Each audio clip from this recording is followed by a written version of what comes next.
Hey there friends, it's Marie here and welcome back to my channel. Just like the title of this video says, I'm showing you some shimmer powder techniques today. Now here are the Nuvo shimmer powders. They are in these cute little bottles with of course the pretty little tops with the gems on them. These shimmer powders come in many different colors, and I'm going to be showing you some of the colors today. So here are some backgrounds that I've made with those shimmer powders. Now what these are they are a powdered pigment. So they're color in a bottle. They're a powder, so they're dry. You take the top off, it's got this little nozzle here, and you just tap some of that powder all over your paper. And then the magic happens when you add water. So I have a spray bottle here. I am spritzing it all over those powders, and you can see some of that color start to explode, start to spread out. And I'm going to put more water on top, and you can just see how beautiful these shimmer powders are when you add water. Now I am going to use my heat tool here and speed up the drying process, but you could also set this aside and let it dry by air. Both of those ways of drying work. You get slightly different results because of course the heat tool is going to push around some of that pigment, whereas if you just let it set, it's going to look differently than if you had some water or some air kind of pushing it around. Now I want you to notice though, you can also change the look of these pigments depending on how much water you add. So I did add a bit of water there on that darker background, but if you wanted a not as smooth background, more of a textured kind of background, you could add less water. So play around with the amount of water you put on these pigments. If you want it to be a little bit more textured, lots more spots of color on there, add less water. If you want it to be a more smoother look, all of those colors to blend together, add more water. Now I'm adding a color here. This is called Golden Sparkler. So it's got some gold in it, but it's also got other specks and flecks of color. And this is one of the really fun things about these shimmer powders is they're not only a solid color, they have little specks of other colors inside of them. So when you add that water to it, when you spray them and that color just explodes from the pigment, you get to see all of the different colors that are inside of that powder. Now it does have a label on each bottle that kind of shows you the colors that are in there. So you get an idea of what it's going to look like when you add it to your paper, but every background is going to look different. Every time you use these, they're going to look a little bit different because it's completely random with just putting powder on there and some water. So you could play with these powders forever, make lots of different backgrounds, and never have two backgrounds the same. And they're just fun to play with. You can see here I'm adding color, I'm drying it. I took a little towel there and I dabbed off some of that water that's sitting on top, and I'm adding some more pigment over my background. So you can layer these, you can put a layer down, dry it, come back later, put another layer. You can add different colors together. So this one background I did here is kind of a darkish blue purple. I'm adding some of our storm cloud powder on top of it, which is more of a black. And you can see you can just layer these colors together. Once that bottom layer is dry, you can layer some more colors on top of it. Now do keep in mind that water is going to reactivate whatever you have on your paper. It will move again, it will react with that water, so it will blend with the different layers you're putting on there. But if you're careful, you can add different layers, different colors together and get a really neat background. Now, what do you do with those backgrounds once they're all done and dried? Well, there are several things you can do. Right now, I'm showing you with that golden color. I went ahead and I die cut a ton of fall leaves using these shape dies from scrapbook.com.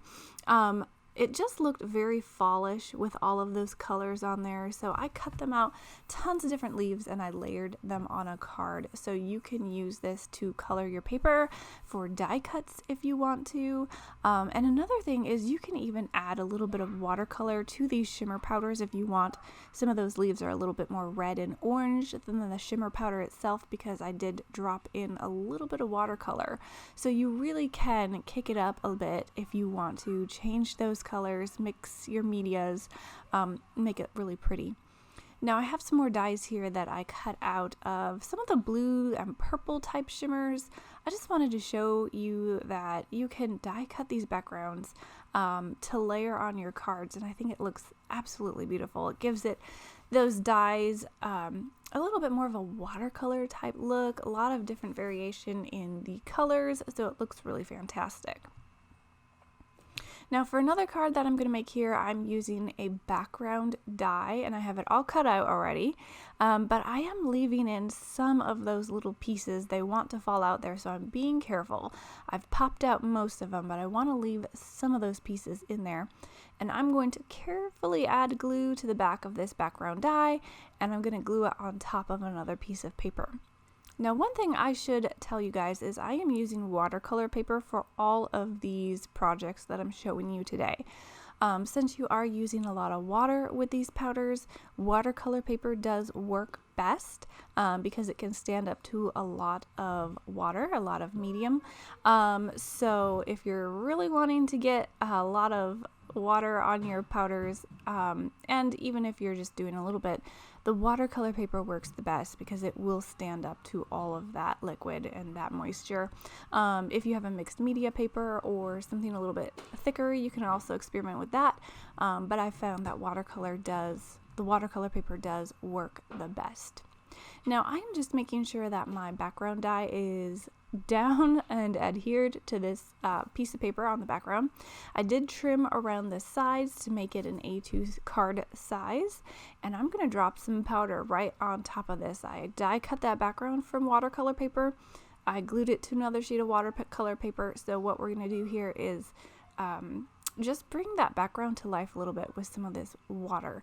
And I think this one looks really neat when you add all those powders, because you get little pools inside of those little hexagons, and you can let it dry, or I'm going over it again with some lighter yellowy gold and adding that over my watercolor, and I'm just going to let those dry together. I didn't hit it with my heat tool very much because I have some of that adhesive on the background. I wanted it to dry, just air dry, so I wouldn't get that adhesive to peel away. But you can see here I have an example of some layered flowers from a die that I used, and I added a big bloom right there on top of it. And I absolutely love how this one turned out. It's a little bit different, but you can see all those specks of color in that shimmer powder on the background, and it's really pretty. Now here's another technique that is really fun. I'm taking a stamp, and this stamp has a lot of solid space to it. Now I think if you want to do this kind of technique, you're going to want a stamp that has some large solid areas, because this is going to kind of look like watercolor stamping, and you're going to want some larger areas to hold that pigment on top so that you can push your paper into it. And you'll see when I show you how I'm going to do this, it makes sense. Now it's kind of, if you want to think of it as like a gel press or a gel plate, where you put all of your medium on top of it, mix it up, and then put your paper on there and then peel your print off. It's kind of that same concept, only we're doing it with our shimmer powders and some water here. So I'm putting lots of water on here. I really want to make sure I cover some of those solid areas, because my paper is only going to pick up what's on those solid stamp areas. If it falls down in between, it's not going to pick that up. So I want to make sure I get a lot of color on those solid images on my stamp.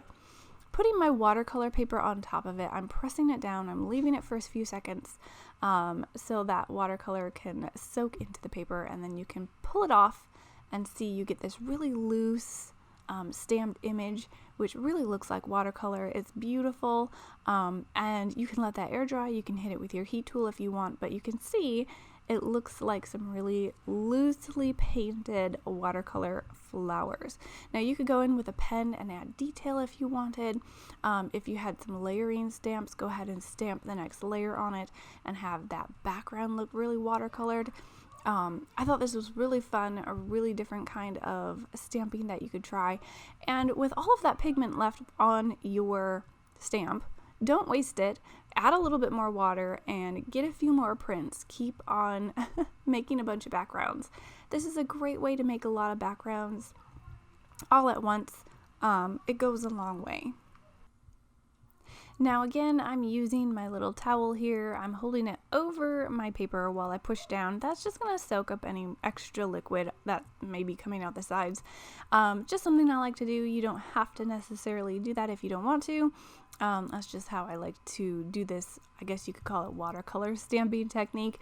But you can see I got a lot of different backgrounds out of that stamp and out of that pigment. And you can cut those down, add them to a card. Do some scrapbooking with it. Different prints you could do anything with, and I think it's so fun. Now, I apologize for this last technique. I pushed record and my camera was recording, and by the time I was almost done, I noticed it had stopped on me. So I didn't get to catch the first part of this technique, but this is an embossed resist. So what I have there is my background that I stamped and embossed an image on using clear embossing powder, and then you put your powdered pigment over it and spray it, and it shows up that embossed image in the background. It resists the powder, so you have that image behind all of the color.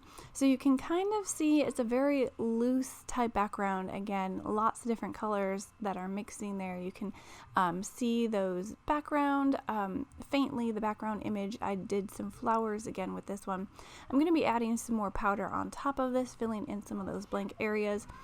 But it's really fun if you wanted to go ahead and stamp a background stamp, emboss it with embossing powders, and then add these pigment powders or these shimmer powders over the top and spritz it with water, because you get all of these different colors, but shining through those colors is that embossed resist that's going to show up through your background. So this is another really fun technique that you can do. You can do a lot of these backgrounds. You can see there some of those flowers shining through. I know it's hard to see on the camera, but I have a few finished samples for you. I've got one here with some of the golden sparkler shimmer powder, and I have another one that I used I think 4 different colors on. You can see some of those flowers shining through all of that pigment in the background there.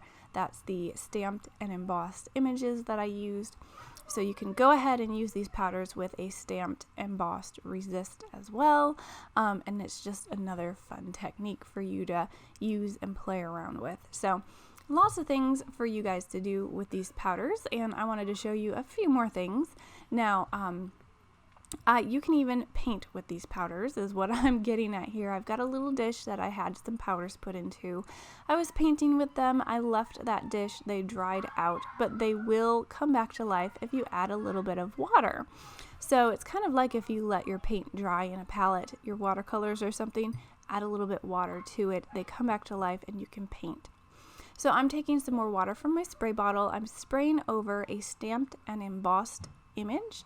I like to emboss it because when I'm adding these pigments, they're very liquidy, so that embossed edge is a little bit raised, so that you can drop in some color and it kind of stays in its area. And you can kind of mix some of the colors. You can add anything you want. You can even use different images with bigger areas or florals. Do a lot of painting with them. Now, one thing you might want to keep in mind is some of these pigments, like I showed you earlier, they have different flecks of different colors in them. So when you mix them and use them like a watercolor, the color might vary a little bit because you have all of those different colors in your pigment. So you might think you're getting a straight blue, but you might get a little bit more reds or pinks or whatever is in your pigment, and mixing it up. So you're gonna get a variation of color. It's not gonna come out the same every time, but it's a really fun way that you can use these pigments, adding some color, doing some watercoloring. And another thing that you can do with these pigments, and I'm going to show you here, is you can add a few of the colors together to mix colors if you wanted to. Like I have a blue color there in my little palette, and I have a yellow, so I'm going to pick up some blue, I'm going to pick up some yellow, and I'm going to mix them and make a shade of green. Now, like I mentioned, you're not going to always get a reliable mix of colors since these pigments themselves have lots of different colors in them. But you can kind of eyeball it a little bit, mixing yellow and blue together. You're going to get a shade of green.